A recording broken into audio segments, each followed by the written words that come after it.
folks. I think it's working.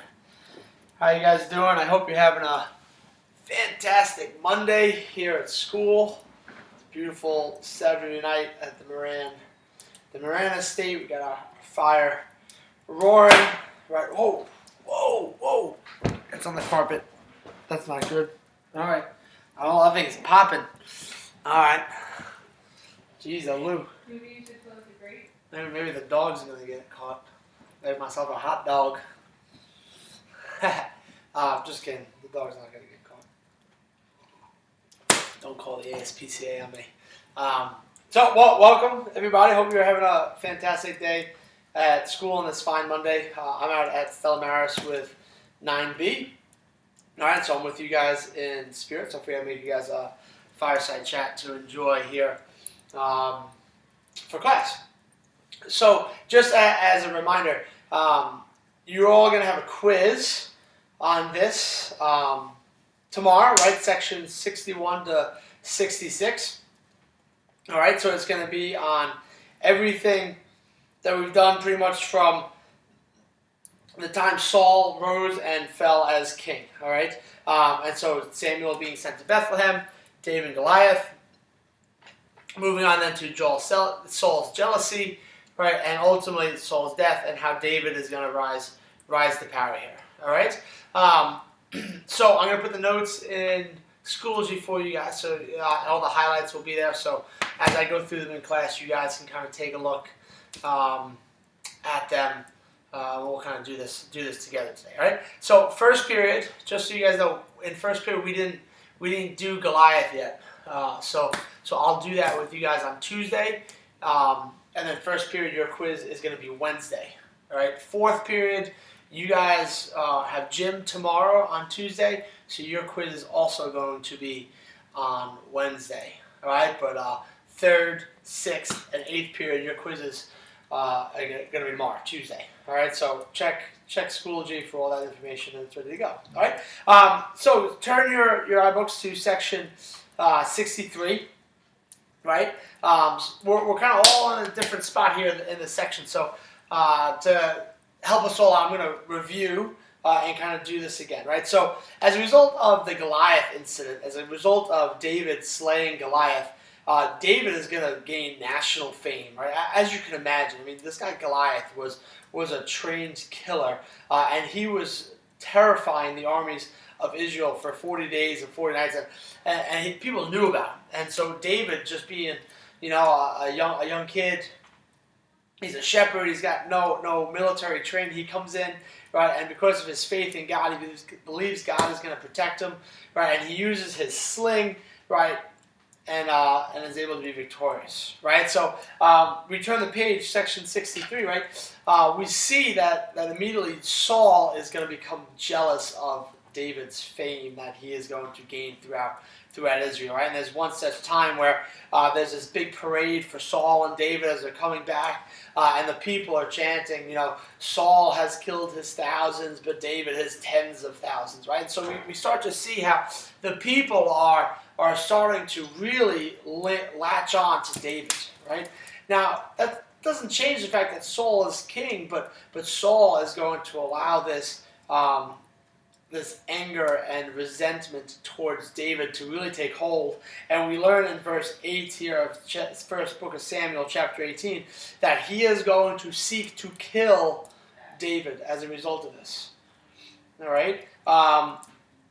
And he's going to do that on two such occasions, right? The first occasion is here in your book.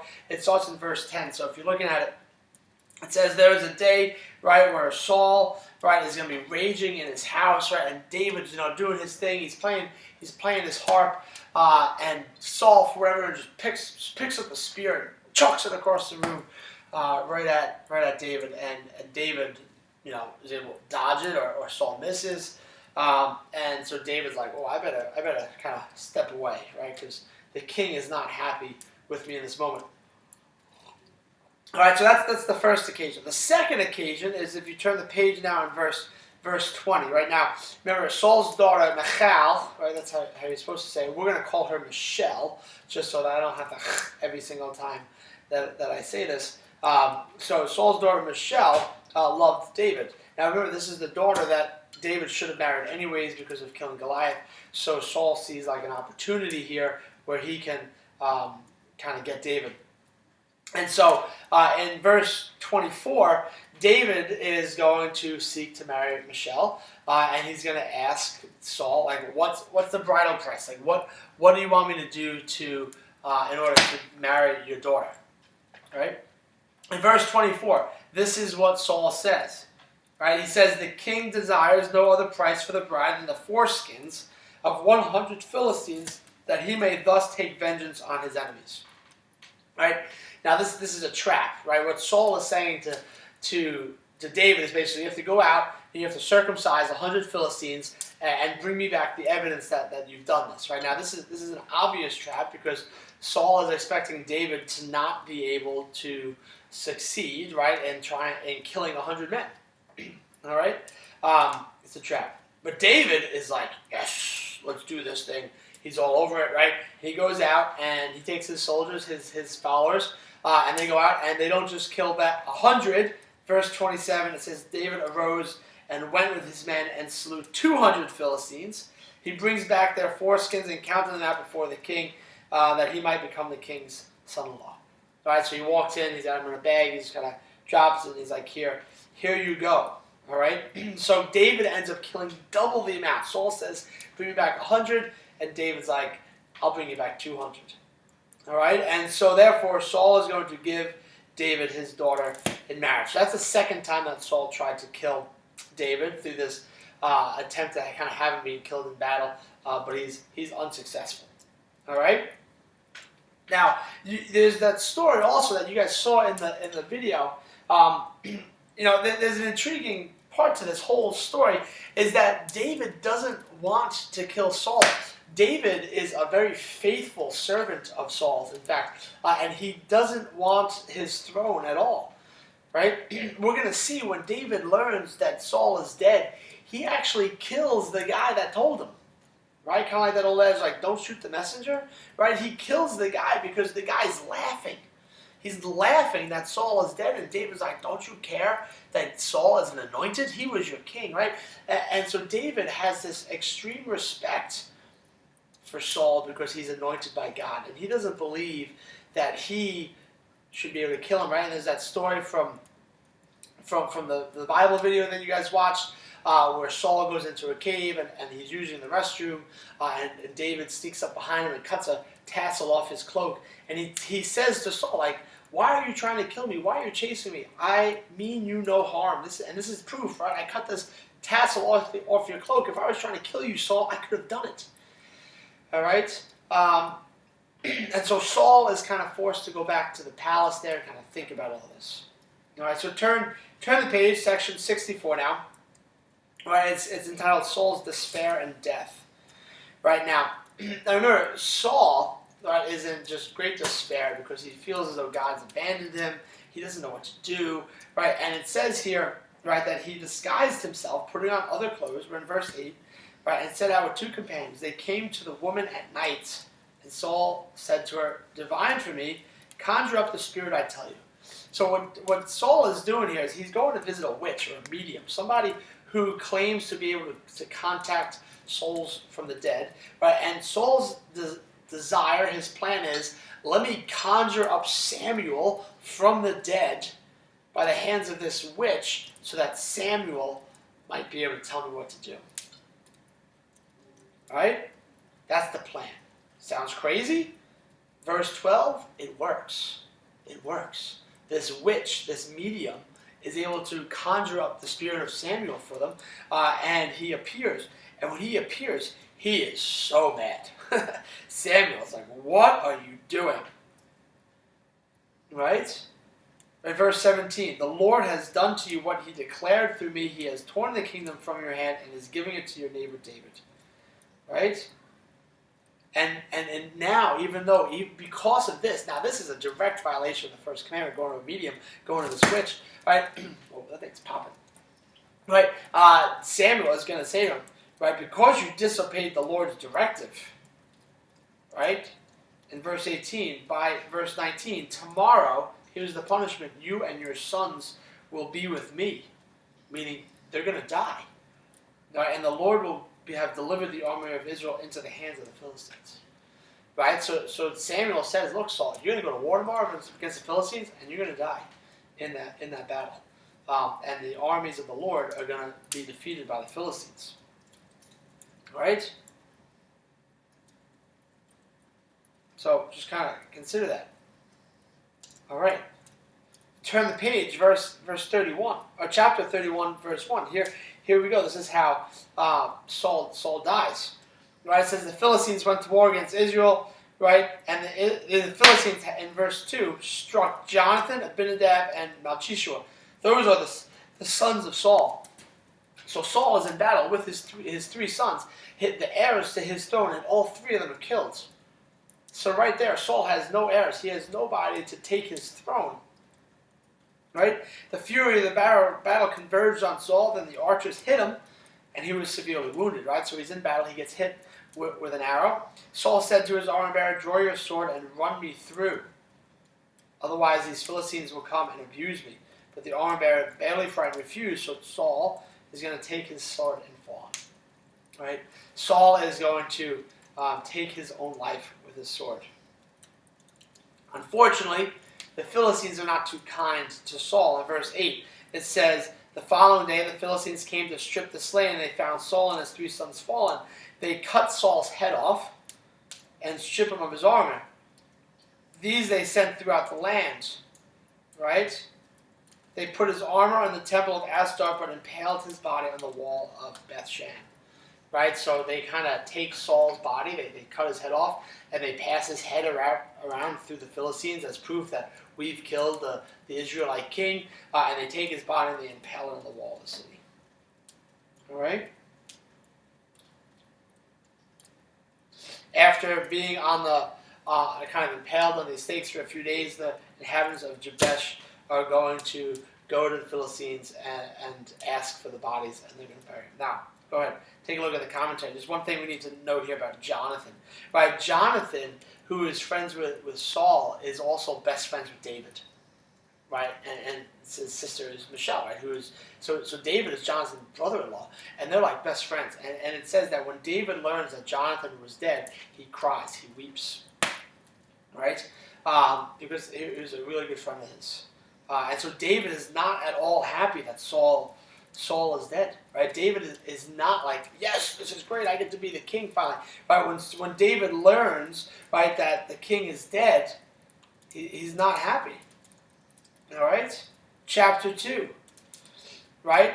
Now that Saul is dead, right, there becomes a possibility for him to become king, right? So section 65 now, right? David is going to be anointed king. So it says, verse 4, the men of Judah came there and anointed David king over the house of Judah. So remember, everything's about the tribe. So David is from the town of Bethlehem, which is in the tribe of Judah, right? And so immediately, now that Saul is dead, the tribe of Judah is going to elect David as their king. Right? And then we'll see later on the other 11 tribes follow suit in recognizing David as their king. So he'll be like the de facto leader of Israel. All right? But the problem is that David doesn't have a capital city. He needs to have a unifying capital city, and he has his eyes set on what city? Anybody know? Jerusalem. Very good. Jerusalem, right? Jerusalem is strategically placed right on the top of a mountain between two valleys. All right? And so he's going to go in. He's going to sneak in through, if you look at the scrolling sidebar on the side, page 177, it's called the Warren Shaft. All right? It's kind of like the irrigation route, the way that they would bring water into the town, right? The Jerusalem was very fortified, but they left this hole open in the side of the wall that would bring the water through, and David is able to sneak into the city and very quickly conquer Jerusalem. And the first thing he's going to do is, he's like, I'm going to bring the ark to Jerusalem. Right? I got to bring the ark here with me in Jerusalem. I don't want it staying out in a tent. That's not right. All right? So David has this big dance, right? This big parade, and everybody's dancing. And as they're carrying the ark goes to tip. And Uzzah, in verse 6, reaches out, stretches his hand, and touches the ark. That's a big no-no. Can't touch the ark. And what happens? He's struck dead. Boom.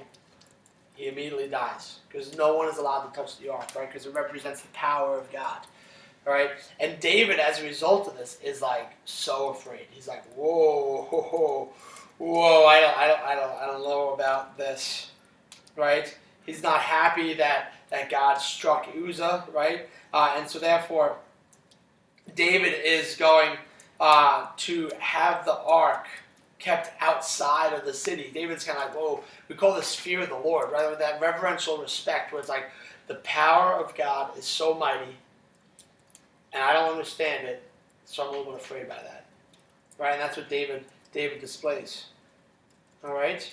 That the ark is placed in the house of Obed-Edom. Right now we're looking down, if you turn the page to verse 11, right? And while the ark is in the house of Obed-Edom, right, God is going to bless the house abundantly, right? So his crops are going to multiply, his cattle starts multiplying, like everything that he does is successful. And David's like, I need this in my city. If I am to be king, I need the ark with me. I need God with me. You see, David is faithful first, right? He sees that, the most important thing is for God to be the center of his rule. All right? So you can just also highlight above that, the city of David is also known as Jerusalem, right? It's going to become the capital city of Judah. All right? The capital city of his nation. All right?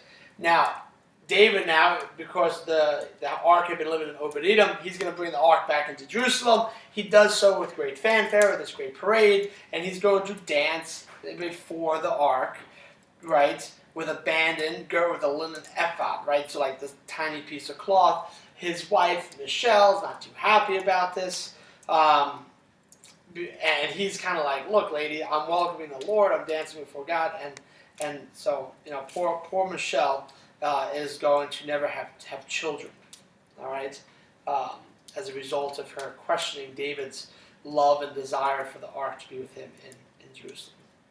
All right, section 66. Let me check this thing. How much time we got going on here? What do we got? 17 minutes. I got plenty of time here. Should we put another log on the fire? Yeah, we can do that. Right there. That was a nice piece of maple. You know it's a piece of maple because it's not very heavy, right? Oak is like a good heavy piece of wood. We'll just poke that around, right? There we go. Get some good flames. Take a little break here. All right, everybody with me? Everybody with me now? All right, we're looking at section 66 here. Last section for the class, and then I'll let you go do your homework in Schoology. All right. So here we go, chapter 7. It's a very, very important chapter here for David, because what David is going to do is something that no one really has ever asked for, right? So no, David is sitting there in his massive palace that's been built, right? And he's kind of starting to realize, like, this isn't fair, right? So notice what he says in verse 7. Here I am, living in the house of cedar, but the ark of God dwells in a tent. Right? He's kind of like, this isn't right. This isn't fair, right? Like, I'm a king. I have this beautiful palace, but the rightful king of Israel is God, and he's outside living in a tent. He shouldn't be outside living in a tent. He should have a palace. He should have a temple. He should have a home more glorious than the palace, because he's the rightful king of Israel. This should be a proper place for us to worship God, right? Now, Nathan is the prophet that is going to counsel David, right? Remember, Samuel is the prophet that counsels Saul. Nathan is the prophet that counsels David, right? It's his job to kind of tell the king, yes, no, that's a good idea, that's a bad idea, or hey, king, you're messing up. That's Nathan's job, all right? So Nathan says, hey, that sounds like a good idea. If you want to build a temple, do it. But that night, Nathan has a dream. He has this vision from God, right? And in verse 7, what God basically says is, hey, David, thanks, but no thanks, right? This is like the only time in history that it's actually the thought that matters.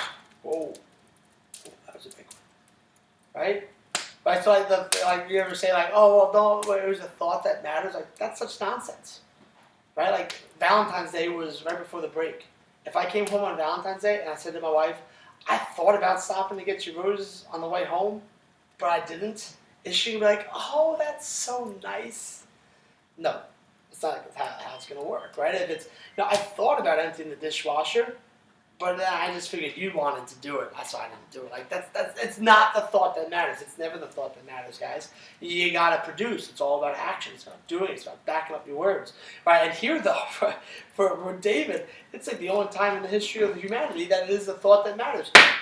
David says, "Hey God, I want to build you the ark, the temple," and God says, "No thanks, but because you thought of me, I'm going to bless you abundantly."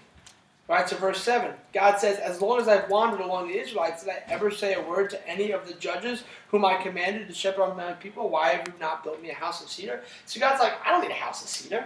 I don't care about some palace and temple and this fancy stuff. Like, I'm fine with living in a tent. I never asked for this. Right, so God says, thanks, but no thanks. But because you thought of me, I'm going to bless you, right? So turn to verse 13. Right, first thing we see the three promises that God is going to give to David here because David thought about building this temple for God. Number 1, right, well, verse 12, right, it says, when your days have been completed and you rest with your ancestors. So David, when you die, I, God, will raise up your offspring after you, sprung from your loins, and I will establish his kingdom. Right, so your heir, who's going to be Solomon, it is he who shall build a house for my name. And I will establish his royal throne forever. So there's promise number 1. Promise number 1 is that Solomon, David's son, is going to build the temple. Right? All right. Now all of a sudden, time out, verse 14. This is huge. I will be a father to him, and he shall be a son to me. If he does wrong, I will prove him with a human rod and with human punishments. Oh, all right, hold on a second now, right? We gotta pause here, right? So now we're talking about a descendant of David who will be like a son to God. I will be a father to him, and he will be a son to me. Who is the son of the Father? This is the best promise, right? This is the messianic promise. The promise that the Messiah, the Son of God, is going to come from the line of David. It's promise number 2. Wow.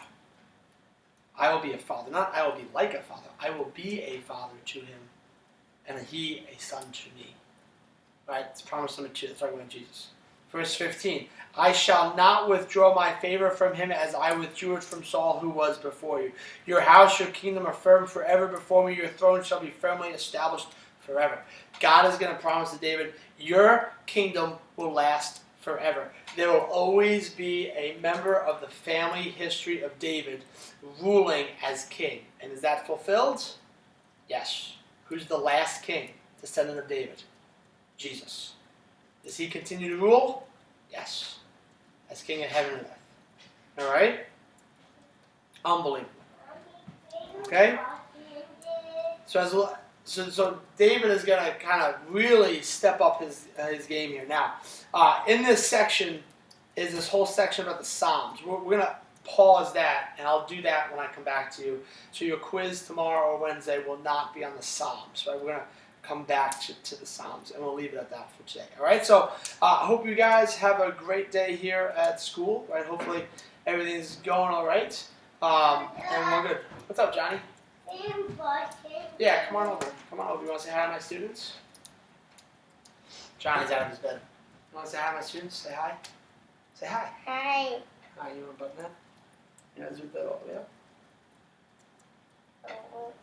Oh, there you go. Okay, say good night. Good night, buddy. I love you. I need you to do one thing. All right, I'll be right. Can I just finish my video? All right, people. I'll try to get some Veggie Tales, David and Goliath, Dave and the Giant Pickle on the video here for you guys to watch. We'll see what we can do. All right, guys. Have a great day at school. Moran out. That's who I am.